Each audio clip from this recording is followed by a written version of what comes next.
الحمدللہ رب العالمین والصلاة والسلام علی سید المرسلین اما بعد فاعوذ باللہ من الشیطان الرجیم بسم اللہ الرحمن الرحیم الصلاة والسلام علیک یا رسول اللہ وعلی آلک واصحابک یا حبیب اللہ الصلاة والسلام علیک یا نبی اللہ وعلی آلک واصحابک یا نور اللہ۔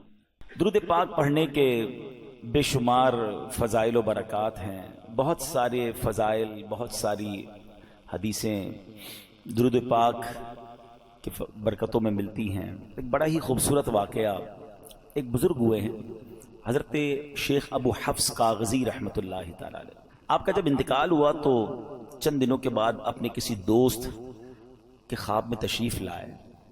دوست نے پوچھا کہ کیا احوال ہیں، قبر میں آپ کے ساتھ کیا گزری؟ تو کہتے مجھ پر بڑا کرم ہوا۔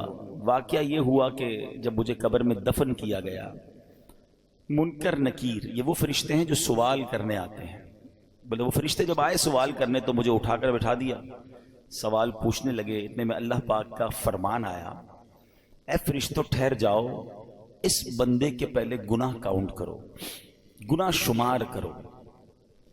کہتے میں تو ڈر گیا کہ اتنے گناہ، میرے گناہ جب کاؤنٹ ہونا شروع ہوئے تو ڈھیر لگ گئے گناہوں کے۔ اب اس کے بعد فرشتوں کو حکم ہوا کہ اس بندے نے ہمارے محبوب علیہ الصلوۃ والسلام پر دنیا میں جتنے درود بھیجے تھے وہ درود شمار کر۔ اب فرشتوں نے وہ درود کاؤنٹ کرنا شروع کیا۔ اللہ اکبر۔ کہتے ہیں خوش قسمتی سے، گناہ تو بہت تھے مگر خوش قسمتی یہ تھی کہ میرے درود میرے گناہوں سے زیادہ نکل آئے۔ فرشتوں کو حکم ہوا حسبکم یا ملائکتی، اے فرشتوں اب اتنا ہی حساب کافی ہے، اذهبوا به الى جنتی، اس بندے کو میری جنت میں لے جاؤ، یعنی اس کی قبر کو جنت کا باغ بنا دو۔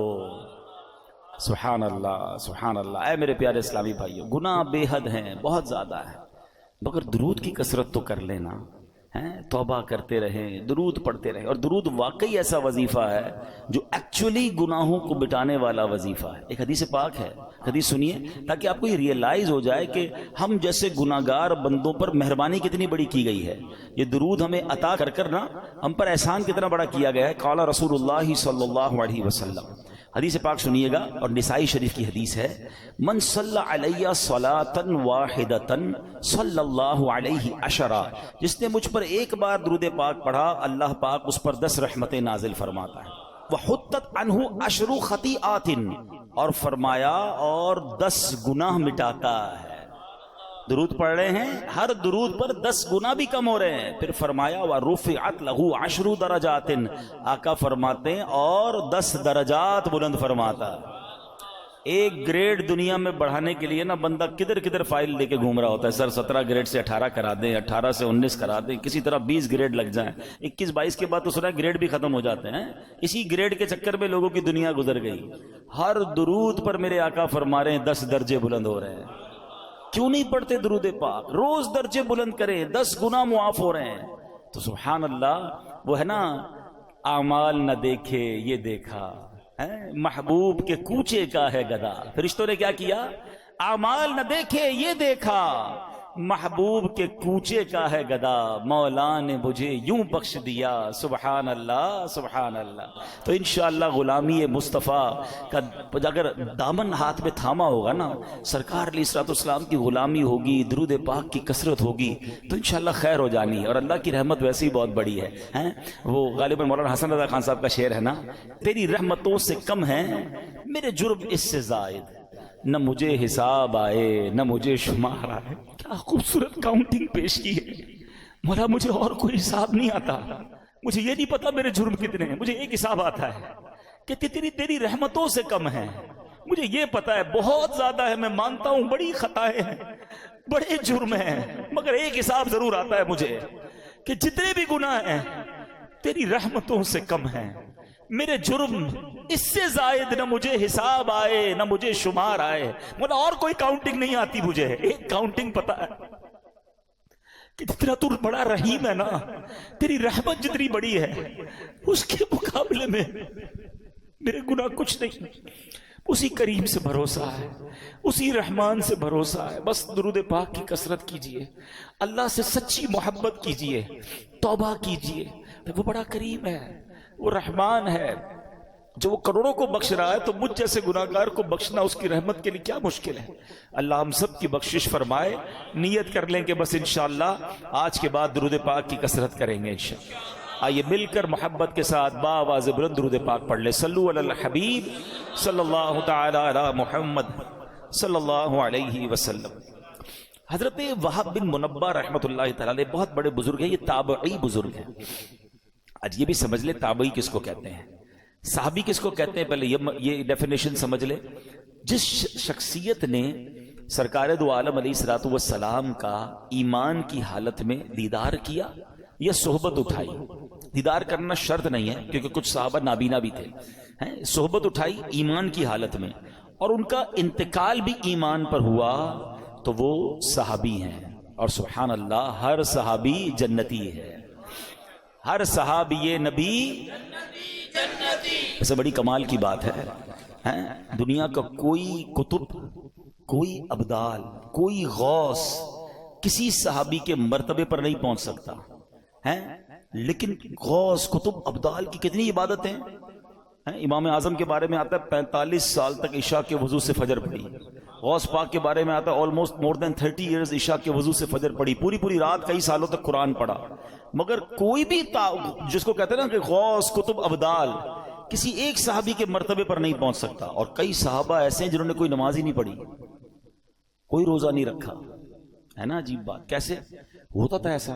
جب نبی پاک غزوات کے لیے جاتے تھے، جنگ کے لیے جاتے تھے تو کچھ لوگ آتے تھے پیارے آقا کی بارگاہ میں، نبی پاک کی باتیں سنتے، آپ کا دیدار کرتے، کلمہ پڑھتے اور جنگ میں شامل ہو جاتے، شہید ہو جاتے. موقع ہی نہیں ملا نماز پڑھنے کا، کوئی وقت ہی نہیں آیا نماز پڑھنے کا. مگر مرتبہ کیا مل گیا کہ کسی غوث کتب ابدال کوئی برابر ہی نہیں پہنچ سکتا. تو پتہ یہ مرتبہ ملا کیسے تھا؟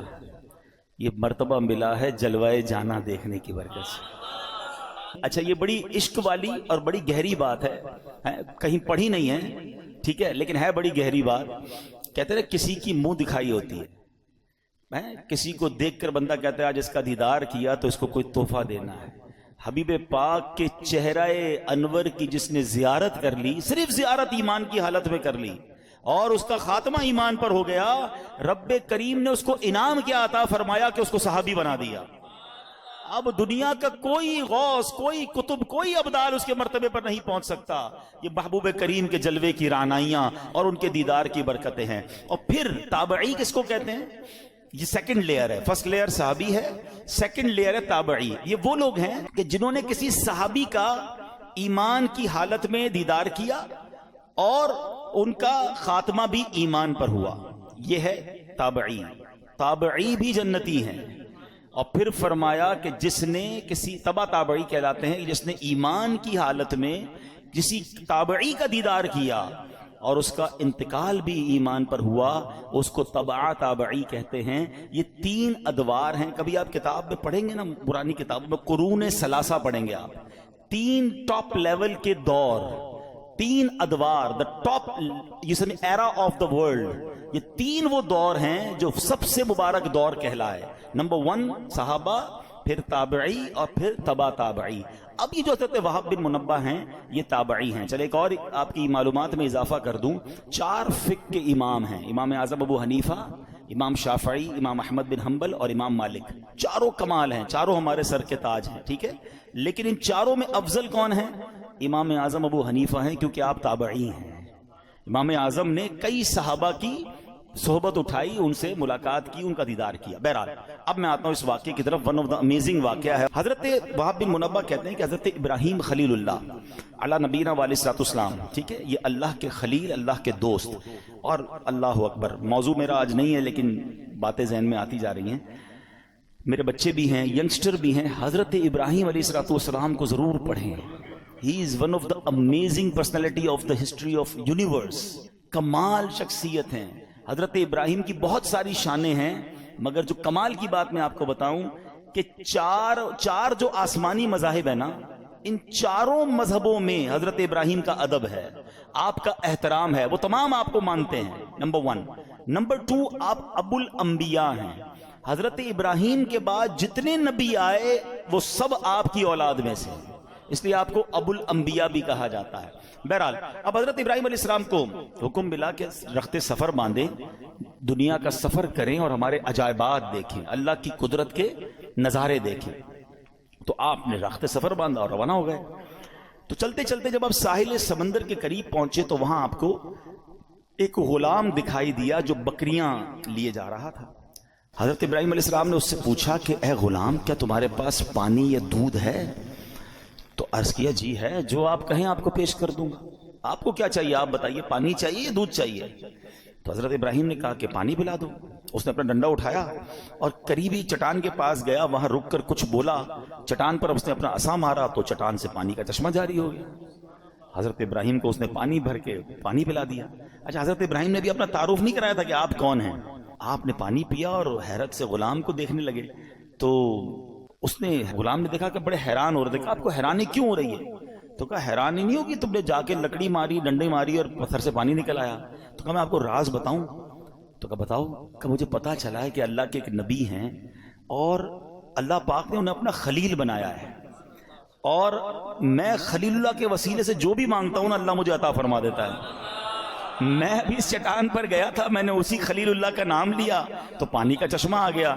حضرت ابراہیم نے کہا کہ میں ہی وہ خلیل اللہ جسے اللہ پاک نے خلیل بنایا. اللہ اکبر. یہ سن کر تو غلام کی خوشی کی انتہا نہیں رہی کہ میں تو روز جس کے وسیلے سے کام کر رہا ہوں وہ آج میرے سامنے آ گئے. وہ کہتے ہیں نا، وہ آئے ہمارے گھر خدا کی قدرت ہے، کبھی ہم ان کو کبھی اپنے گھر کو دیکھتے ہیں. دل ہی دل میں اپنی قسمت پر فخر کر رہا تھا. کہتے واقعی سچ بتا دے آپ ہی خلیل اللہ ہیں. حضرت ابراہیم فرماتے ہیں ہاں میں ہی خلیل اللہ ہوں. اللہ اکبر. یہ سننا تھا کہ وہ غلام بے ہوش ہو کر گرا، یعنی خوشی کے مارے اسے کنٹرول نہیں ہوا اور اس کی روح قبض ہو گئی. روایت میں آتا ہے اس وقت آسمان سے ایک نور اترا اور اس نور نے خوش نصیب غلام کی لاش کو ڈھانپ لیا. جب وہ نور چھٹا تو پتہ نہیں چلا وہ لاش کہاں گئی. وہ نور سے اٹھا لیا گیا یا زمین میں دفن کر دیا گیا. یہ ایک واقعہ آپ کے ساتھ ہوا. آپ اور آگے بڑھے، ایک پہاڑ پر پہنچے. وہاں ایک گھر تھا، اس کے 2 دروازے تھے. آپ علیہ السلام اندر داخل ہوئے. اندر ایک تخت تھا، اس کے اوپر کسی کی لاش رکھی ہوئی تھی اور اس کے اوپر 70 خوبصورت حلے، خوبصورت لباس ڈالے ہوئے تھے اور سر کے پاس ایک تختی رکھی ہوئی تھی. لاش، اس کے اوپر 70 قسم کے ڈریسز اور ایک تختی تھی. تو حضرت ابراہیم علیہ السلام نے جب اس تختی کو پڑھا تو اس پر پتہ ہے کیا لکھا تھا؟ میں شداد بن عاد ہوں، میں 1000 سال زندہ رہا، میں نے 1000 لشکروں کو شکست دی، میں نے ہی شہر ارم بنایا، مگر افسوس جب میری موت کا وقت قریب آیا تو میری ساری تدبیریں رد ہو گئیں. میں نے دنیا بھر سے ڈاکٹروں کو جمع کیا، کوئی بھی میری موت کو ٹال نہ سکا. بس جس نے بھی مجھے دیکھا اب اسے دنیا کے دھوکے میں نہیں آنا چاہیے. اے لوگو، خود پر دنیا کے دروازے تنگ رکھو. تم اتنی بادشاہت کے مالک نہیں ہو جیسی بادشاہت کا مالک میں تھا. تم اتنا عرصہ زندہ نہیں رہے، نہ رہو گے. جتنا عرصہ میں زندہ رہا تم اتنا جمع نہیں کر سکو گے جتنا میں نے جمع کیا. ہاں ہاں سن لو، دنیا دھوکے باز ہے، قاتل ہے، اپنے طلبگار کے ساتھ کھیل کھیلتی رہتی ہے. یہ عجوبہ دیکھ کر حضرت ابراہیم علیہ السلام واپس تشریف لے آئے. شاعر کہتے ہیں نا، بے وفا دنیا پہ مت کر اعتبار، تو اچانک موت کا ہوگا شکار. موت آ کر ہی رہے گی یاد رکھ، جان جا کر ہی رہے گی یاد رکھ. گر جہاں میں 100 برس تو جی بھی لے، قبر میں تنہا قیامت تک رہے. جب فرشتہ موت کا چھا جائے گا پھر بچا تجھ کو نہ کوئی پائے گا. موت آئی پہلوان بھی چل دیے، خوبصورت نوجوان بھی چل دیے. دنیا میں رہ جائے گا یہ دبدبا، زور تیرا خاک میں مل جائے گا. 2 واقعات اور ان دونوں واقعات میں ہمارے لیے بہت کچھ سیکھنے کو ہے. پہلا، خوش نصیب کیسا غلام تھا، کیسا عقیدہ تھا، کیا اللہ کے نبی سے محبت تھی، اور اس عقیدے کی برکت دیکھیں کہ ان کے وسیلے سے جو مانگتا تھا اللہ عطا فرما دیتا تھا.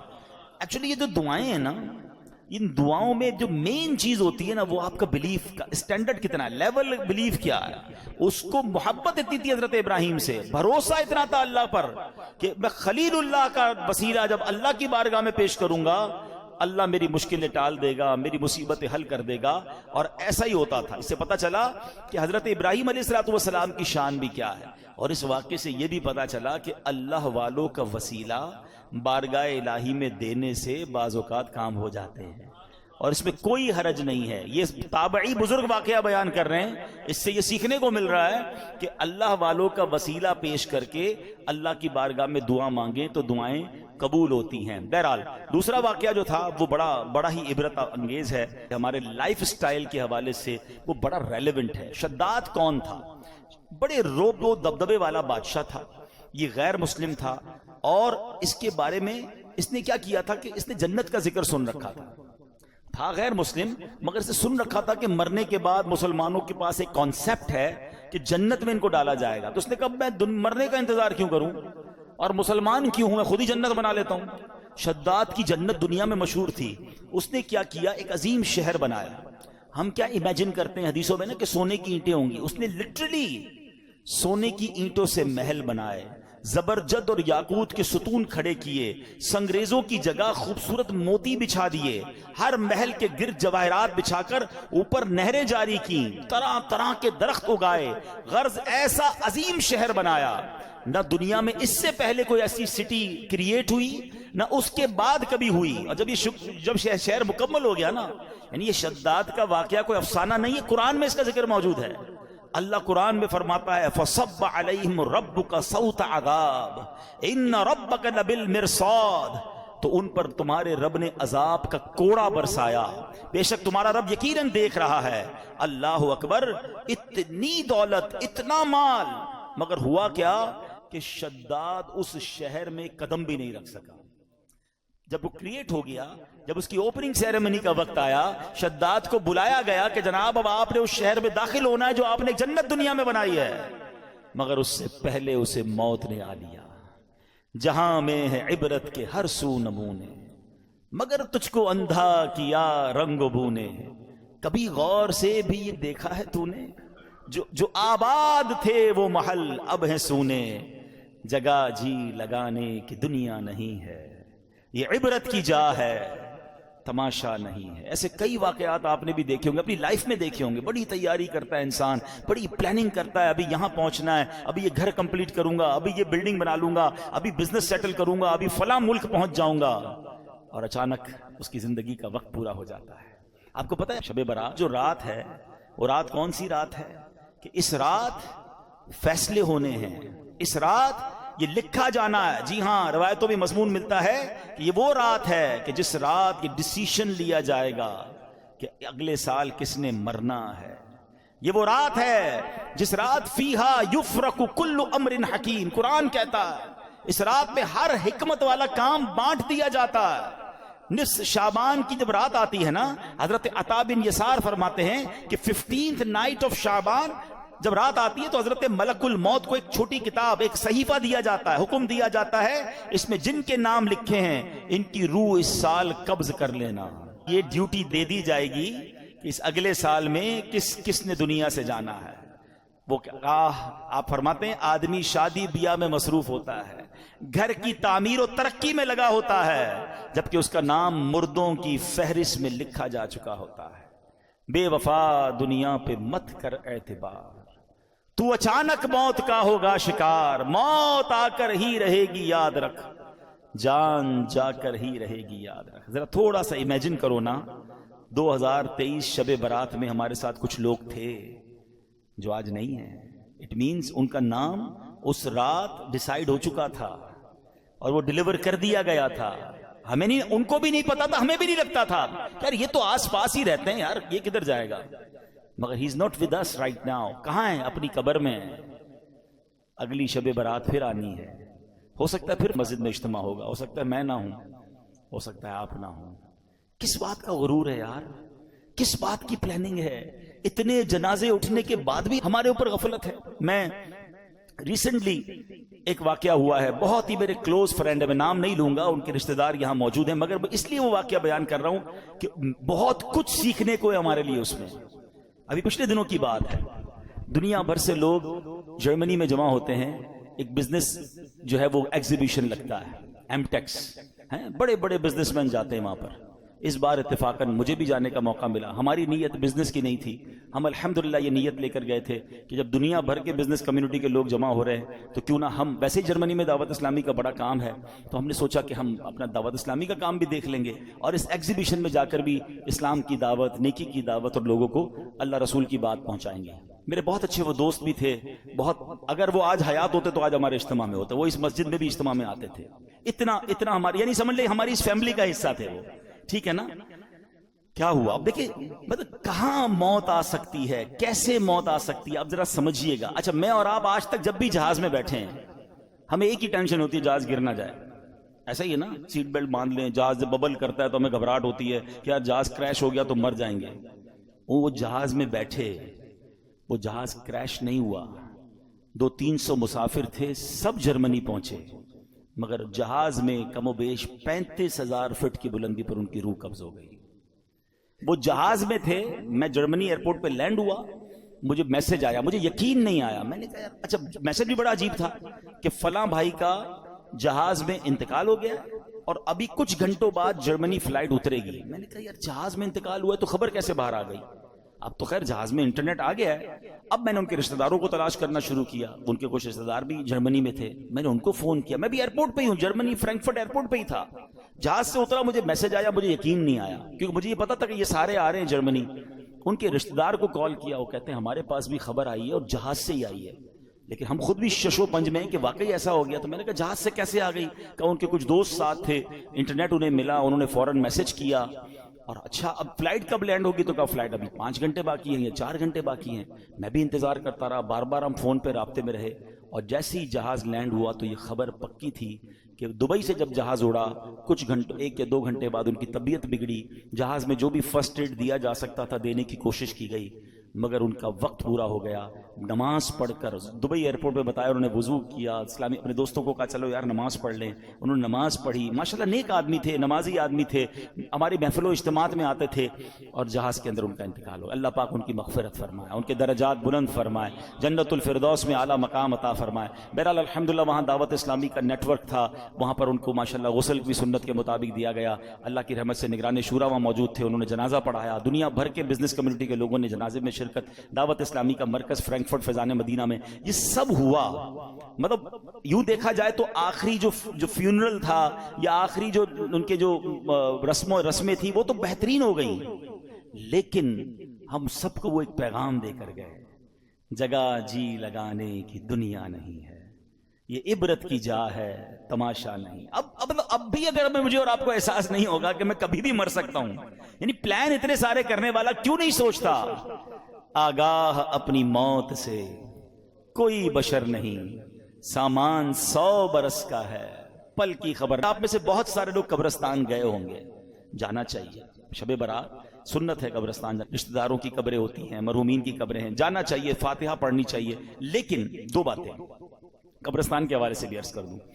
قبرستان جب بھی جائیں، اگر آپ کی کسی ریلیٹیو کی قبر ہے اور وہ قبر ایسی جگہ پر ہے کہ جہاں آپ کو کئی قبریں پھلانگ کر پیر رکھ کے وہاں جانا پڑے گا تو پھر نہ جائیں، کیونکہ قبر پر پیر رکھنا ناجائز ہے، بلکہ ایسے راستے پر چلنا جس کے بارے میں یہ گمان ہو کہ یہاں پہلے قبریں تھیں اب راستہ بنایا گیا، وہاں بھی چلنا حرام ہے، تو نہ جائیں، ٹھیک ہے؟ آپ باہر ہو کے فاتحہ پڑھ لیں، انشاءاللہ آپ کی حاضری ہو جائے گی۔ السلام علیکم یا اہل القبور یغفر اللہ لنا ولکم وانتم سلفنا ونحن بالاثر، بڑی پیاری دعا ہے، اس دعا کا معنی بھی بڑا عبرت والا ہے۔ بات پتہ کیا ہے، ہم دعائیں پڑھتے ہیں اس کا معنی نہیں پتا ہوتا، اگر صرف اس ایک دعا کو سمجھ جاؤ نا تو جو میں بیان کر رہا ہوں آپ کو سمجھ آ جائے گا۔ دعا کیا ہے یاد بھی ہوگی آپ کو، السلام علیکم یا اہل القبوری، کیا معنی ہے؟ اے قبر والوں تم پر سلام ہو، یغفر اللہ لنا ولکم، اللہ تمہاری اور ہماری مغفرت فرمائے، وانتم سلفنا ونحن بالاثر، تم پہلے چلے گئے ہمیں پیچھے آنا ہے۔ ہائے ہائے، یہ پیغام ہے اس دعا میں کہ قبریں دیکھ کر یاد کرو کہ یہ چلے گئے اب تم نے جانا ہے۔ قبرستان جاتے ہیں پھر بھی چہرے پہ ہنسی ہے، پھر بھی انجوائمنٹ ہے، پھر بھی موبائل فون ہے، قبر کی کسی کو تدفین ہو رہی ہوتی ہے نا تو باہر وہاں بیٹھ کے سگریٹ پی رہے ہوتے ہیں، گپے لگا رہے ہوتے ہیں، بزنس کی باتیں کر رہے ہوتے ہیں۔ یار قبرستان جا کر تو یاد کر لو کہ کل میری باری آنے والی ہے، عبرت جس کو کہتے ہیں میسج لینے کا انداز ہی نہیں ہے. ہمارے بزرگان دین کیسے عبرت کے مدنی پھول لیتے تھے، لیکن ہمیں عبرت لینا نہیں آتا ہے. اب ذرا سوچیں. اچھا چلیں اس دعا میں ایک اور بات بھی سیکھ لیجئے. ماشاءاللہ وہی والی بات ہے نا، جو چیز سیکھنے کو مل جائے تو سیکھ لینی چاہیے. تو سیکھنی کیا ہے کہ اس میں کیا میسج ملا. دعا کیا ہے، دوبارہ دہرائیے گا. السلام علیکم یا اہل القبور. واہ بھائی واہ، مسئلہ تو حل ہو گیا اس دعا میں. حدیث پاک کی دعا ہے یہ، مشکات شریف میں دعا موجود ہے. اے قبر والو تم پر سلام ہو. قبرستان میں سارے اللہ کے ولی ہیں؟ بتاؤ نا. سارے ہی صحابہ ہیں، سارے جنتی ہیں؟ ہمیں کیا پتا ہے. شرابی کی بھی قبر ہے، کبابی کی بھی قبر ہے، نمازی کی بھی قبر ہے، نیک کی بھی قبر ہے، گناہ گار. اللہ سب کی مغفرت فرمائے. مگر عام مسلمانوں کو حدیث کیا بتا رہی ہے؟ یا اہل القبور، اے قبر والو تمہیں سلام ہو. بڑا سمپل سوال ہے. جب قبر والوں کو یا اہل القبور کہنا دعا سے حدیث سے ثابت ہے، ہم ادھر اگر اللہ کے ولی کو یا غوث اعظم کہتے ہیں تو کیا پرابلم ہے؟ یا رسول اللہ کہتے ہیں تو کیا پرابلم ہے؟ آپ تو گناہ گار کو یا اہل القبور کہنے کی اس دعا میں اجازت ہے. ہم تو اللہ کے نیک بندوں، اولیاء، صحابہ، اہل بیت کو پکارتے. پتہ نہیں کیوں ٹینشن کریٹ کی جاتی ہے. تو یہ چلے ایک مسئلہ بھی میں نے کہا عقیدے کا کلیئر کر دوں. ایک بڑی پیاری دعا آج میں نے بھی پہلی بار پڑھی، اس میں بھی کوئی حرج نہیں ہے، علم ہر بندہ سیکھ رہا ہوتا ہے. اور دعا کیا ہے؟ بسم اللہ الرحمن الرحیم. اللہم رب الاجسادی البالیتی والعظامی النخرتی التی خرجت من الدنیا وہیا بکا مؤمنۃ ادخل علیہا روحا من عندک وسلاما منی. اب اس کا پہلے ترجمہ سنیے گا، پھر میں اس کی فضیلت بتا. اے اللہ، اے گل جانے والے جسموں اور بوسیدہ ہڈیوں کے رب، جو دنیا سے ایمان کی حالت میں رخصت ہوئے، تو ان پر اپنی رحمت فرما اور ان کو میرا سلام پہنچا دے. اچھا یہ دعا جو ہے اس کی جو فضیلت ہے شرح الصدور میں ہے کہ جو بندہ قبرستان میں داخل ہو کر یہ دعا پڑھے تو حضرت آدم سے لے کر دعا پڑھنے کے وقت تک جتنے مسلمان فوت ہوئے یہ سب دعا پڑھنے والے کے لیے دعائیں مغفرت کریں گے. یعنی اربوں مسلمان جو دنیا سے چلے گئے، اس کیونکہ ہم نے سب کے لیے دعا کر دی نا، تو وہ مردے بھی جو دنیا سے چلے گئے، پردہ فرما گئے، وہ ہمارے لیے دعا کریں گے. تو یہ شرح الصدور بڑی کمال کی کتاب ہے، امام جلال الدین سیوطی شافعی رحمۃ اللہ تعالی لکھی، اور انہوں نے اس میں یہ دعا لکھی ہے. دیکھیں جہاں ثواب کا موقع ملے، جہاں برکت کا موقع ملے، اسے اچیو کرنا چاہیے. فوراً ہی اگر کوئی اسکیم آتی ہے، فلاں بورڈ آتا ہے کہ یار یہاں یہ بار کیا آج کل کہتے ہیں وہ کوڈ یوز کر لو تو آپ کو اتنا % ڈسکاؤنٹ مل جائے گا، بندہ فوراً کوڈ نوٹ کر رہا ہوتا ہے، فوراً پکچر کھینچ لیتا ہے کہ یار یہ والے کوڈ سے یہ والی ویب سائٹ پہ فائدہ ہوگا.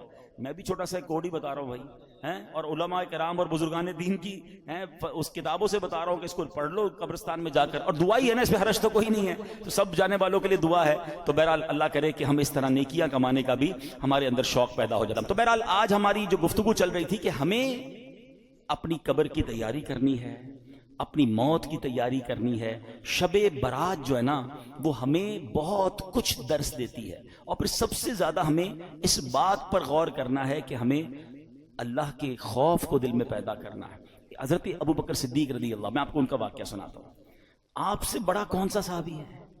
آپ سے بڑھ کر کس کے جنتی ہونے میں شک آپ کر سکتے ہیں؟ یعنی آپ تو قطعی جنتی بھی کیسے ہیں کہ نبی پاک کی زبان سے جنت کی بشارت سنی، بلکہ کتنی بار بشارت سنی. پیارے آقا علیہ السلام نے ایک بار پتہ کیا فرمایا؟ دیکھیں کیسا پیار ہے. ایک بار نبی پاک تشریف لائے صحابہ کرام میں، سیدھے ہاتھ میں صدیق اکبر رضی اللہ تعالیٰ کا ہاتھ ہے، بائیں ہاتھ میں حضرت عمر فاروق کا ہاتھ ہے، اور تشریف لائے اور آ کر فرماتے ہیں آج دیکھ لو جیسے آج آئے ہیں محشر کے دن بھی ایسے ہی آئیں گے. کیا ساتھ ہے. اچھا پھر ایک اور ایمان افروز بات بتاؤں، چلیں یہ بھی بہت سیکھنے کو ملے گا آپ کو. ہم انسان کی قبرستان جاتے ہو نا، ایک جملہ سنا ہوگا آپ نے، پہنچی وہیں پہ خاک جہاں کا خمیر تھا. یہ محاورہ سنا ہے نا، یہ صحیح محاورہ ہے. بندہ دفن وہیں ہوتا ہے جہاں کی اس کی مٹی ہوتی ہے. روایتوں میں آتا ہے کہ ہمیں جب بنایا گیا نا، مٹی سے بنے نا، انسان کو اسی مٹی سے بنایا جاتا ہے جس مٹی میں اس کی تدفین ہونی ہے. آپ کے ساتھ کئی بار ایسا ہوا ہوگا. پھر ایک مجھے ہمارے اسی طرح کے دوست یاد آ گئے، تھوڑے دنوں پرانی بات ہے، کافی عرصے سے وہ کینیڈا میں رہتے تھے. بڑے بیمار تھے، بڑے مسائل ان کے چل رہے تھے. ان کو کہا گیا کہ یار آپ تھوڑے دنوں کے لیے پاکستان بھی آ جائیں. وہ پاکستان آئے اور آتے ہی دوسرے دن ان کا انتقال ہو گیا. تو سب کہتے تھے یار ان کی مٹی یہاں کی لکھی ہوئی تھی. ایسا ہی ہے نا، ایسا آپ کے ساتھ سنا ہوگا، بندہ کہیں جاتا ہے اس کا انتقال ہو جاتا ہے. اب یہ بات تو طے ہو گئی. اب ذرا ایمان افروز بات سنیں. صدیق اکبر اور حضرت عمر فاروق کی قسمت پر ہماری جان قربان. کہاں پر روزہ ہے ان کا؟ کس کے ساتھ ہے؟ سنہری جالیوں کے پیچھے ہے نا. علماء کہتے ہیں جس مٹی سے نبی پاک کو بنایا گیا نا، اسی مبارک مٹی سے حضرت ابو بکر صدیق اور حضرت عمر کی تخلیق ہوئی تھی. ان کو تو اس وقت چن لیا گیا تھا. اور وہیں جبھی تو دیکھیں نا روضہ رسول میں پیارے آقا کے محبتوں کا صلہ ایسے کون دیتا ہے، سنہری جالیوں میں یار غار آپ سے ہیں. نبی پاک کے ساتھ جلوہ فرمایا. تو حضرت ابو بکر صدیق اس قدر بڑا مرتبہ، مگر خوف خدا دیکھو یار. ہم گناہوں سے بھرے ہوئے صبح و شام گناہ کریں اور شرم نہیں آتی، قبر یاد نہیں آتی، اللہ کی بارگاہ میں پیش ہونا یاد نہیں آتا. صدیق اکبر کو دیکھیں، فرماتے ہیں کہ آپ نے ایک دن بیٹھے ہوئے تھے، آخرت کے احوال پر غور و فکر کر رہے تھے. خیالوں ہی خیالوں میں قیامت کا منظر آپ کے سامنے آ رہا تھا کہ کیسے آسمانوں کو لپیٹ لیا جائے گا، کس طرح پہاڑ روئی کے گالوں کی طرح ہوا میں اڑیں گے، ستارے جھڑ جائیں گے، ایسے ہولناک انداز میں قیامت قائم ہوگی، پھر محشر کا میدان، میزان عمل، جنت اور دوزخ کا معاملہ. آپ غور کر رہے پھر اتنا خوف خدا کا غلبہ ہوا کہ آپ نے تڑپ کر کہا کہ کاش میں سبز گھاس ہوتا، مجھے کوئی جانور کھا جاتا، کاش مجھے پیدا ہی نہ کیا جاتا. کون کہہ رہا ہے؟ قطعی جنتی جن کی صدقے جنت میں جائیں گے، حضرت صدیق اکبر. لیکن اتنا خوف ہوا نا، تو پھر کیا ہوا؟ آیت کریمہ نازل ہوئی. سورہ رحمان میں اور آپ یہ آیت پڑھتے ہیں، مگر اس آیت کے شان نزول میں ایک واقعہ یہ لکھا ہے کہ this is the reason why this آیت reveal، یہ آیت نازل ہوئی. وَلِمَنْ خَافَ مَقَامَ رَبِّهِ جَنَّتَانِ، جو اپنے رب کے حضور کھڑے ہونے سے ڈرے اس کے لیے 2 جنتیں ہیں.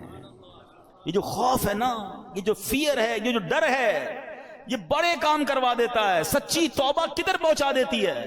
کتنا بڑا انعام دیا کہ صدیق اکبر رضی اللہ عنہ کا جو یہ خوف تھا جس کی وجہ سے یہ آیت نازل ہوئی، فرمایا آپ کا مقام یہ ہے کہ آپ کے لیے 2 جنتیں ہیں. رب نے گویا یہ قرآن میں پیغام دے دیا کہ جو اللہ کی بارگاہ پہ کھڑے ہونے سے ڈرے اس کے لیے 2 جنتیں ہیں. اسی طرح کا ایک اور واقعہ، حضرت عمر فاروق رضی اللہ تعالیٰ کے دور مبارک میں ایک نوجوان تھا، بڑا متقی تھا، بڑا پرہیزگار تھا. دیکھ لوگ اس کی نوجوان کی عبادت دیکھ کر حیران ہو جاتے تھے.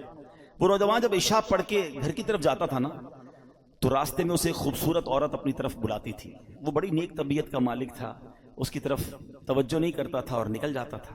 ایک دن جب وہ گزرا تو عورت نے اس کو پھر بلایا. اب انسان تھا، شیطان نے اس پر حملہ کیا، وہ بھی اس کی طرف مائل ہو گیا. مگر جیسی عورت کے قریب ہوا نا، تو اسے اللہ کریم کا یہ فرمان یاد آیا، ان الذین اتقوا اذا مسهم طائف من الشیطان تذکروا فاذا هم مبصرون. بے شک پرہیزگاروں کو جب شیطان کی طرف سے کوئی خیال آتا ہے تو وہ فوراً حکم خدا یاد کرتے ہیں، پھر اسی وقت ان کی آنکھیں کھل جاتی ہیں. اس آیت کریمہ کے یاد آتے ہی اس کے دل پر ایسا اللہ کے خوف کا غلبہ پیدا ہوا کہ خوف الہی سے کانپتے کانپتے وہ بے ہوش ہو گیا. جب بڑی دیر ہو گئی گھر نہیں پہنچا تو اس کا بوڑھا باپ ڈھونڈنے نکلا تو دیکھا کہ نوجوان تو راستے میں بے ہوش پڑا ہوا ہے. اس کو اٹھایا، اپنے گھر لایا. اس کو جب ہوش آیا تو اس نے پھر اپنے والد کو واقعہ سنایا. واقعہ سناتے سناتے پھر اسے آیت کریمہ یاد آئی. پھر وہ آیت کریمہ اس نے پڑھی تو اس کی زوردار چیخ نکلی اور اس کا دم ہی نکل گیا. حضرت عمر فاروق رضی اللہ تعالیٰ کو اس نوجوان کے بارے میں پتہ چلا کہ ایسا نوجوان اتنا خوف خدا والا، اور اللہ کے خوف سے اس کا انتقال ہو گیا. آپ اس کی قبر پر آئے اور یہ آیت کریمہ پڑھی، وَلِمَنْ خَافَ مَقَامَ رَبِّهِ جَنَّتَانِ، جو اپنے رب کے حضور کھڑے ہونے سے ڈرے اس کے لیے 2 جنتیں ہیں. حضرت عمر فاروق جب یہ آیت پڑھی نا تو قبر میں سے اس نوجوان نے جواب دیا، اے امیر المومنین، میرے رب نے بے شک مجھے 2 جنتیں عطا فرما دی ہیں. ہاں، جب رب بخشنے پہ آتا ہے نا تو کریم ہی جو ٹھہرا تو کرم کے کیا ٹھکانے، تو نوازنے پہ آئے تو نواز دے زمانے. بات یہ ہے کہ اللہ سے دوستی بندہ کر لے، اللہ کا خوف تو دل میں رکھے نا. چھپ چھپ کر گناہ ہو رہے ہیں، اللہ کو ناراض کیا جا رہا ہے، موج مستی ہو رہی ہے، اللہ کی بارگاہ میں پیش ہونے کی فکر ہی نہیں ہے، یہ نہ کرو. اب تو رمضان آنے والا ہے، اب تو وہ مہینہ آنے والا ہے جس میں ویسے ہی اللہ کریم کی رحمتوں کے دروازے کھل جانے ہیں. تو اب سچی توبہ کر لیجئے، اپنے گناہوں سے معافی مانگ لیجئے، اللہ کے قریب ہو جائیے، اور یقین کریں اللہ معافی مانگنے والوں کو بڑا پسند فرماتا ہے. وہ ایسے نوازتا ہے نا، آئے ہے. ابھی آپ نے ایک واقعہ سنا، ایک اور واقعہ سناتا ہوں، پھر بیان کمپلیٹ کرتے ہیں. ایک کسائی تھا، قصاب، ٹھیک ہے، اور اس کی ایک پڑوس کے اندر ایک خادمہ تھی، کام کرنے والی تھی. وہ اس کو بڑی پسند تھی، اس کی نیت اس کے بارے میں خراب تھی. تو ایک دن وہ کہیں جا رہی تھی تو یہ بھی اس کے پیچھے پیچھے ہو لیا. جب قریب پہنچا تو وہ خادمہ کہتی کہ دیکھو میرے قریب مت آؤ، دل تو میرا بھی تمہاری طرف مائل ہے، مگر یہ کام جو ہے نا یہ اللہ کو پسند نہیں ہے. اللہ کا خوف کرو، مجھے اللہ سے ڈر لگتا ہے. اس نے سوچا کہ جب تم خادمہ ہو کر، ایک غریب عورت ہو کر اللہ سے ڈر رہی ہو، مجھے زیادہ ڈرنا چاہیے. اس نے اس عورت کو چھوڑ دیا اللہ کے ڈر سے. کوئی دیکھنے والا نہیں تھا، they were both alone there، مگر اللہ کے خوف سے چھوڑ دیا. لیکن اب جب واپس آنے لگا نا تو راستے میں بڑی گرمی تھی، پانی دور دور تک نہیں تھا، پیاس سے نڈھال ہو گیا، اس سے مرنے کے قریب ہو گیا. تو ایک اور شخصیت وہاں سے گزرے. کہا آپ کون ہیں؟ کہ میں فلاں نبی کا قاصد ہوں. ایک نبی علیہ السلام کے ساتھ رہتے تھے اور ان کے قاصد تھے، پیغام پہنچاتے تھے. وہ بھی پیاسے تھے. کہا آپ کا حال کیا؟ کہ میں بھی بالکل پیاسا ہوں. کہا چلیں حضور دونوں مل کے دعا کرتے ہیں. تو وہ جو نبی علیہ السلام کا قاصد تھا کہ تم بھی دعا کرو، میں بھی دعا کرتا ہوں. کہا میں تو گناہ گار آدمی کسائی ہوں، آپ اللہ کے نبی کے ساتھ رہتے ہیں، آپ دعا کریں. انہوں نے دعا کی، انہوں نے آمین کہنا شروع کی. تھوڑی دیر ہوئی تو ایک بادل آیا، بڑا کالا سا، بڑا ٹھنڈی ہواؤں والا. ان دونوں کو سکون ہو گیا. کہا چلو چلتے ہیں، اب پانی تلاش کرتے ہیں. ریلیکسیشن تو ہو گئی. تھوڑا آگے گئے تو اب راستہ دونوں کا ٹرن ہونے لگا. تو جو اللہ کے نبی کے قاصد تھے وہ مثال کے طور پر رائٹ ٹرن ہوئے، یہ کسائی کو لیفٹ ٹرن ہونا تھا. یہ قصاب لیفٹ ٹرن ہوا، بادل اس کے ساتھ جانے لگ گیا. اللہ کے نبی کے قاصد نے کہا تم تو کہتے تھے عام سا آدمی ہوں، کوئی نیک عمل نہیں، تمہارے ساتھ تو بادل جا رہا ہے. کہ واقعی کوئی نیک عمل نہیں ہے، بس آج ایک واقعہ ہوا، گناہ کرنے جا رہا تھا، میں تو غلط آدمی ہوں، برا کام کرنے گیا تھا. ہاں یہ بات ضرور ہے کہ موقع ملا تو اللہ کا خوف آ گیا، میں اس لیے پیچھے آ گیا. وہ اللہ کے نبی کے قاصد کہتے ہیں کہ توبہ کرنے والوں پر رب ایسے ہی انعام فرماتا ہے. آئے ہائے، ہم گناہ کریں، اسے ناراض کریں اور توبہ کر لیں تو وہ کیسے معاف فرماتا ہے. حضرت موسیٰ علیہ السلام کے دور کا ہی واقعہ ہے نا. ایک گاؤں میں بارش نہیں ہو رہی تھی. گاؤں والوں نے کہا کہ چلو مل کے دعا کرتے ہیں. حضرت موسیٰ بھی ہیں، کلیم اللہ بھی ساتھ ہے، 70,000 لوگ جمع ہو گئے. دعا شروع ہوئی، حضرت موسیٰ دعا کرا رہے ہیں. ایوری بڈی ایکسپیکٹنگ کہ اللہ کے نبی ساتھ ہے، کلیم اللہ ہے، بارش تو ہونی ہے، اتنا بڑا مجمع ہے. نو رین، نو کلاؤڈ، بالکل کلین اسکائی. حضرت موسیٰ نے کہا یا اللہ میں دعا کر رہا ہوں، اتنے لوگ آمین کہہ رہے ہیں، بارش نہیں ہو رہی. فرمایا موسیٰ اس پورے مجمع میں ایک بندہ ہے جو پچھلے 40 سال سے مجھے ناراض کر رہا ہے، جب تک وہ بندہ اس مجمع میں ہے نا بارش نہیں ہونی. تو حضرت موسیٰ نے کہا کہ یا اللہ میں اس بندے تک کیسے یہ بات پہنچاؤں؟ کہ تو کھڑے ہو کر اعلان کر، تیرا کام آواز لگانا پہنچانا میری ذمہ داری ہے. حضرت موسیٰ کھڑے ہو گئے. آپ نے کروایا اے وہ شخص جو 40 سال سے اللہ کی نافرمانی کر رہا ہے، تیری وجہ سے بارش نہیں ہو رہی، تو نکل جائے اس مجمع سے. اب وہ بندہ تو تھا اس کے اندر. اب وہ کبھی دائیں دیکھے کبھی بائیں دیکھے کہ شاید کوئی کھڑا ہو جائے گا، شاید کوئی نکلے گا، کوئی نہیں نکلا. وہ سمجھ گیا بات میری ہو رہی ہے. اب وہ سوچنے لگا کہ میں کھڑا ہو گیا تو پورے شہر کو پتہ چل جائے گا کہ میں ہی وہ گناہ گار ہوں. اس نے پتہ کیا کیا، چادر اوڑی اور اللہ کی بارگاہ میں کہتا یا اللہ آج ذلیل ہونے سے بچا لے. میں ہی وہ شخص ہوں، مانتا ہوں میں نے بڑے گناہ کیے، مگر مولا آج میں ذلیل ہو جاؤں گا. لاجیکلی بتاؤ اس کا ذلیل ہونا بنتا تھا کہ نہیں؟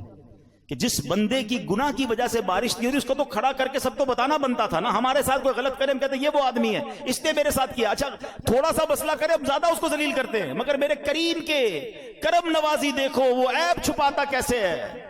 وہ بندہ کہتا ہے مولا آج بچا لے. تھوڑی دیر ہوئی تو بادل آئے اور بارش برسنا شروع ہو گئی. حضرت موسیٰ کہتے ہیں یا اللہ بندہ تو کوئی نہیں نکلا، بارش کیسے ہو گئی؟ اللہ فرماتا ہے اے موسیٰ اس بندے نے مجھ سے دوستی کر لی ہے.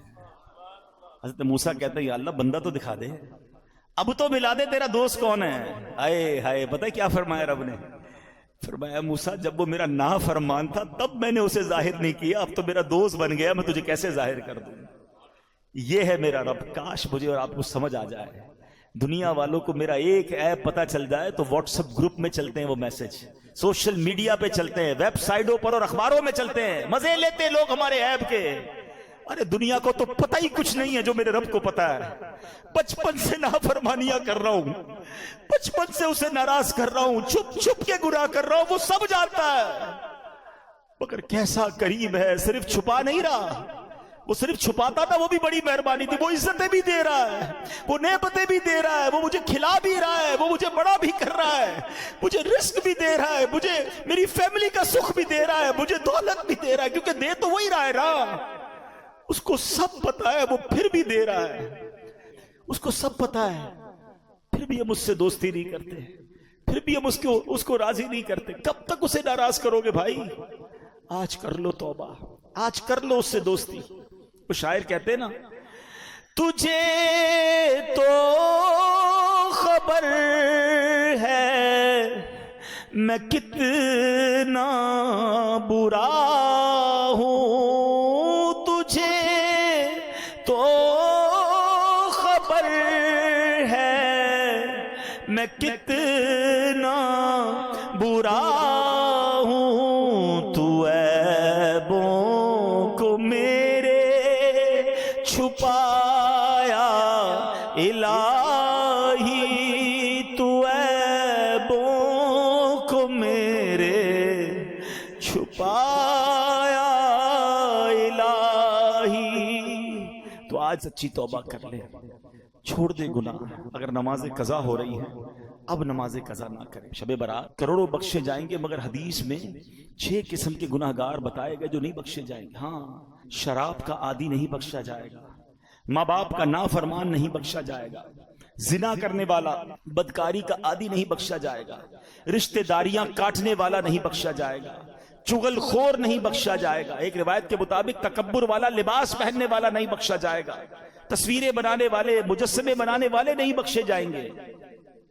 خدا را آج توبہ کر لیجئے, راضی کر لیجئے اللہ کو. اگر یہ گناہ ہو بھی گئے نا وہ بڑا کریم ہے. توبہ کریں اور نیت کریں کہ آج کے بعد ہماری کوئی نماز قضا نہیں ہوگی. آج کے بعد انشاءاللہ نہ شراب کے پیئیں گے, نہ شرابیوں کے قریب جائیں گے انشاءاللہ. ایسی محفلوں میں بھی نہ جائیں کہ جو ہمیں ان گناہگاروں کے ساتھ بیٹھ کر آپ کیسے امید رکھتے ہیں کہ میں شرابیوں, جواریوں, بدکاروں کے ساتھ بیٹھ کر اللہ کا نیک بندہ ہو جاؤں گا اور اللہ مجھ سے راضی ہو جائے گا. تھوڑے دنوں پہلے تو کووڈ وائرس آیا تھا, ڈسٹنس کیسا رکھتے تھے؟ Social distance. سوشل کتنا سمجھ آ گئی تھی, نہیں بھائی دور رکھو اس کو, اس کے اندر وائرس ہے یا وائرس جیسی سمٹمز ہیں. ادھر لعنت برس رہی ہے شرابیوں پر, تم اس کے ساتھ بیٹھے ہو. جو بدکار ہیں, جو جوئے کھیل رہے ہیں, آپ کہتے ہیں میں نہیں پیتا میں بیٹھتا ہوں. کیوں بیٹھنا ہے ان کے ساتھ؟ جدھر میرا رب ناراض ادھر اس کے ساتھ میں نے کیوں بیٹھنا ہے؟ اچھی محفلوں میں آیا کریں, اچھے لوگوں میں بیٹھا کریں. دعوت اسلامی کا ماحول آپ کے سامنے جو الحمدللہ ہمیں اللہ کی رحمت سے ہمیں نیک لوگوں کے ساتھ بیٹھ کر سدھرنے کا موقع ملتا ہے. اور قبر اگر روشن کرنی ہے نا, آج قبر کی بات ہو رہی ہے نا, تو قبر روشن کرنے کے لیے سب سے پہلی چیز عقیدہ ہے. اللہ پاک سے متعلق, رسولوں, صحابہ, اہل بیت سے متعلق, اولیاء کرام کے بارے میں یہ سب عقیدہ بالکل ہمارا قرآن و سنت کے مطابق ہونا چاہیے. ہم نیک کام کرتے رہیں, 5 وقت پابندی سے نماز پڑھیں, مسجد میں با جماعت نماز ادا کریں, جتنے فرائض و واجبات ہیں ان پر عمل کریں, زکوٰۃ ہم پر فرض ہے تو زکوٰۃ پوری ادا کریں, روزے رکھیں, لوگوں کے ساتھ حسن سلوک سے پیش آئیں, قرآن کریم کی تلاوت کریں, درود پاک کی کثرت کریں, ذکر اللہ کی کثرت کریں. انشاءاللہ یہ سارے کام قبر روشن کرنے والے کام ہیں. اور سبحان اللہ, ایک اور بڑا پیارا عمل ہے, حدیث پاک میں آیا ان الصدقہ لتطفئ علی اہلھا حر القبور, بے شک صدقہ کرنے والوں کو صدقہ قبر کی گرمی سے بچاتا ہے. وانما یستظل المؤمن یوم القیامت فی ظل صدقتہ, اور بلا شبہ مسلمان قیامت کے دن اپنے صدقے کے سائے میں ہوگا. خوب صدقہ و خیرات کرنا چاہیے. حدیث پاک میں آتا ہے صدقہ برائیوں کے 70 دروازوں کو بند کرتا ہے. صدقہ دینے والا قیامت کے دن اپنے صدقے کے سائے میں ہوگا. صدقہ گناہوں کو ایسے مٹا دیتا ہے جیسے آگ پانی کو بجھا دیتا ہے. تو ان مہینوں میں اللہ کی راہ میں خرچ کریں, اپنے غریب مسلمانوں پر خرچ کریں, اپنے رشتہ داروں پر خرچ کریں, اپنے ملازمین پر ذرا تھوڑی سی آسانی کریں. ماہ رمضان آنے والا ہے, کسی کی افطار اچھی کر دیں, کسی کی سحری اچھی کر دیں, کسی کی عید اچھی کر دیں. تھوڑا سا اپنے غریب مسلمان. اچھا ایک الگ پرابلم پتہ ہے کہ جب تک کوئی ہم سے مانگتا نہیں, اچھا ہم ایک بڑا جملہ آج کہنے لگ گئے, بھائی مشکل ہو تو مجھ سے مانگ لینا, چاہیے ہو تو مجھے بتا دینا. سفید پوش آدمی بتائے گا نہیں آپ کو. میں آپ کو ایک فارمولہ بتا دیتا ہوں, ویسے آپ کو بھی پتا ہے لیکن شاید وہ سمجھنے کے لیے لوگ تیار نہیں ہیں. جس کی بھی اس وقت 40-50 ہزار سے کم آمدنی ہے نا, وہ بیچارہ ہینڈ ٹو ماؤتھ ہی ہے. وہ نہ بھی بتائے تو آپ اس کو دے دیں، اس کو ضرورت ہے. یعنی ہم کیوں یہ کہتے ہیں کوئی مجھے مانگے تب میں دوں گا؟ مانگنے پر مجبور کر رہے ہیں آپ کو، اور مجھے رب بن مانگے نہیں دے رہا. آپ یہ بنو نا. اب ہم سحری افطاریاں بہت سارے لوگ مسجدوں میں کراتے ہیں، میں کہتا ہوں کرانا چاہیے، لیکن آپ سوچیں مسجد میں نمازی پھر بھی سحری افطاری میں بہت اچھا کھا لیتے ہیں. کئی ہماری بہنیں مسجد میں تو نہیں آ سکتی نا، ان کے گھر میں کیا بنتا ہوگا؟ آپ گھروں میں پہنچانے کی عادت بنائیں. گھروں روڈوں پہ سحری افطاری ہو رہی ہے ٹھیک ہے، لیکن اس سے زیادہ ضروری ہے کہ آپ بغیر بتائے کسی کے دروازے پر آپ کے، میں کہتا ہوں ڈھونڈنے کی بھی ضرورت نہیں ہے. آپ کے اپنے ملازمین دیکھ لو یار، آپ کے اپنے رشتہ دار دیکھ لو، اپنے پڑوسی دیکھ لو. 40,000 سے جس کا اسکیل 50,000 سے نیچے ہے نا، آپ اس کو راشن بھیجو گے وہ خوشی خوشی رکھ لے گا. کہ پچھلے دنوں کی بات ہے، ایک بھائی بتا رہے تھے ہم راشن بانٹ رہے تھے تو ایک بندہ آیا اور اس راشن بانٹنے والے کو کہتا ہے میں اپنے داماد کے ساتھ آیا ہوں، اس لیے ابھی تو میں آپ سے راشن نہیں مانگ رہا، میں تھوڑی دیر بعد آؤں گا تو مجھے دے دینا. اور اس نے دیکھا کہ وہ چھوٹی کون سی گاڑی ہوتی ہے FX، بولے اس گاڑی میں آیا تھا حالانکہ، مگر اس کو بھی راشن کی ضرورت تھی. سب لوگ ہینڈ ٹو ماؤتھ چل رہے ہیں کہ غریب آدمی کے پاس فروٹ لینے کے پیسے نہیں ہیں. ہم میں سے کئی لوگ ہیں جن کے گھر میں روز فروٹ آتا ہے، شاید روز گوشت اور چکن بنتا ہے. ہمیں تو شاید گوشت اور چکن کا دام بھی نہیں پتا، ہم میں سے کئی لوگ وہ ہیں. مگر پوچھیں نا غریب آدمی سے، ہفتہ گزر جاتا ہے، اس کے گھر میں بھی روزہ ہو رہا ہے، اس کے گھر میں بھی افطار ہو رہی ہے. یہ وقت ہے جنت کمانے کا، یہ وقت ہے نیکیاں کمانے کا. آپ ایسے گھروں میں آپ لفافہ بنا کے پیسے بھجوا دیں، کوئی مسئلہ نہیں، 15-20 ہزار پہ بھجوائیں گے وہ، آپ زکوٰۃ نہیں تحفہ کہہ کے بھیج دیں، لیکن انشاءاللہ آپ دیکھیں گے چہروں پہ مسکراہٹیں آئیں گی، لوگوں کی عید اچھی ہوگی، لوگوں کی رمضان اچھی ہوگی. یہ وقت ہے اور یہ صدقہ ہماری قبر کو روشن کرے گا. ہمیں انشاءاللہ ان دکھیارے مسلمانوں کی مدد کریں گے، نہ جانے ہمارے کتنے غم دور ہو جائیں گے. اور پھر ایک اور پرابلم، ہم جو بچ جاتا ہے وہ کیوں بانٹتے ہیں؟ کھانا بچ گیا تو غریب کو دے دیں. اس بار ایک پلان کیجئے گا، آپ بے شک 100 آدمی کو افطار نہ کرائیں، آپ اپنے گھر میں جو افطار کرتے ہیں نا، سب سے پہلے آپ کی افطار سے پہلے افطار نکالیں اور وہ اپنے ملازم کو دیں، وہی افطار وہ پہلے کھائے. آپ کے ساتھ یا تو بیٹھ کے کھائے یا کم از کم وہ تو کھائے جو آپ کھا رہے ہیں. ہم جو بچتا ہے وہ اس کو کھلاتے ہیں، جو پھینکنے کا ہوتا ہے وہ کپڑا دیتے نہیں. اللہ ہمیں کیسا دے رہا ہے اور ہم اللہ کی راہ میں کیسا دے رہے ہیں. 4 پارے کی پہلی آیت ہے لن تنالوا البر حتى تنفقوا مما تحبون. تم اس وقت تک بھلائی کو نہیں پہنچ سکتے جب تک اپنی پیاری چیز اللہ کی راہ میں خرچ نہ کرو. بیسٹ دو، بہترین دو. ایک بزرگ تھے، ان کو اچھا بھروسہ بھی بڑا تھا، یہ اللہ کرے وہ بلیف بھی ہمیں مل جائے. وہ کہتے ہیں کہ ان کے گھر میں کوئی فقیر آیا پیسے لینے کے لیے، تو اپنی زوجہ کو کہا کہ کچھ ہے، تو اس نے کہا 4 انڈے ہیں، صرف کھانے کے لیے 4 ہی انڈے، کہ 4 دے دو. 4 دے دیے. جب 4 دے دیے تو کہا تھوڑی دیر میں انشاءاللہ آ جائیں گے. اتنا بھروسہ تھا. تھوڑی دیر ہوئی تو دروازہ کھٹکھٹایا گیا، ایک بندہ آیا، ایک ٹوکری دے کر گیا. زوجہ سے کہا ذرا دیکھو کیا ہے. کہا کسی آپ کے دوست نے تحفہ بھجوایا ہے. کہا کیا ہے؟ کہا انڈے ہی ہیں. کہا چیک کرو کتنے. کہا 30 ہیں. کہا 30 کس حساب سے آئے؟ دیے تو 4 تھے، ایک کے 10 آنے چاہیے. لیول آف بلیف، عقیدہ کتنا مضبوط تھا. 40 آنے چاہیے. کتنے؟ کہا 30 ہیں. دوبارہ گنو. کہتی حضور ہیں تو 40 مگر 10 ٹوٹے ہوئے ہیں. 30 پورے ہیں، 10 ٹوٹے ہوئے ہیں. کہا سچ سچ بتاؤ جو تم نے 4 دیے تھے اس کی کنڈیشن کیا تھی؟ کہا حضور ہم نے بھی جو 4 دیے تھے نا، 3 پورے تھے، 1 ٹوٹا ہوا تھا. بات آئی سمجھ؟ پورے دو گے پورے ملیں گے، ٹوٹے دو گے ٹوٹے ملیں گے. اب سمجھ جاؤ دیتے کیا ہو؟ بچا ہوا ہے پھینکنے والا، وہ اللہ کی راہ میں دینا ہے. پھر کیا ایکسپیکٹ کرو گے؟ ارے دو نا دل کھول کے بہترین، سب سے اچھا اللہ کی راہ میں دو. دوبارہ جملہ یاد کر لو، پورے دو گے پورے ملیں گے، ٹوٹے دو گے ٹوٹے. ہم تو جو بچتا ہے وہ اللہ کی راہ میں دینا ہے. بلکہ اتنا پتہ نہیں دنیا سے محبت اتنی ہو گئی ہے. ابھی اگر مسجد کے لیے اعلان ہو نا چندہ دیں، چلو سخاوت کا آج ذہن بن بھی گیا بھائی 100 روپے دینے، 500 روپے دینے. پرس نکالا، 2 100 کے نوٹ ہیں، ایک کڑک والا ایک پرانا پھٹنے والا. سچ بتاؤ مسجد کے ڈبے میں کون سا ڈالتے ہیں؟ کیوں؟ پرانا نیا والا 102 کا نہیں ہے، وہ بھی 100 کا ہے. اللہ کی راہ میں دینا نا، وہ یار یہ والا دے دو یار، یہ نکالو. کمال ہے یار. اپنے بچے کے لیے برانڈڈ چیز لینی ہے، اللہ کی راہ میں پھینکنے والی چیز لینی ہے. اللہ دل دیکھتا ہے. اللہ کو تھوڑی چاہیے ان چیزوں کی، اللہ کی بارگاہ میں تھوڑی جاتی ہے میری چیزیں. وہ دل دیکھ رہا ہے کہ یہ بندہ جب بھی میری راہ میں خرچ کرتا ہے جو اس کے کام کا نہیں وہ خرچ کرتا ہے. کہیں ایسا نہ ہو کہ اپنی رحمتوں کو وہ روک لے. جب وہ بے گنے دے رہا ہے، میری اوقات سے بڑھ کر دے رہا ہے، تو بانٹو نا. بھائی زکوٰۃ پوری ہو گئی، بھائی ہم نے حساب کر لیا اب اور نہیں دینے. ارے بھائی نیکی کا کام آیا دے دو، کوئی بات نہیں، اللہ بھی تو دے رہا ہے. زکوٰۃ سے اوپر دینا منع تو نہیں ہے، صدقہ دینا منع تو نہیں ہے.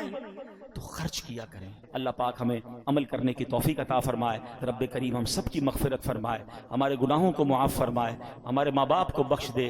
بس اللہ سے یہ دعا ہے ہمیں درازی عمر بالخیر عطا کر دے, ہمارے رزق میں برکت عطا فرمائے.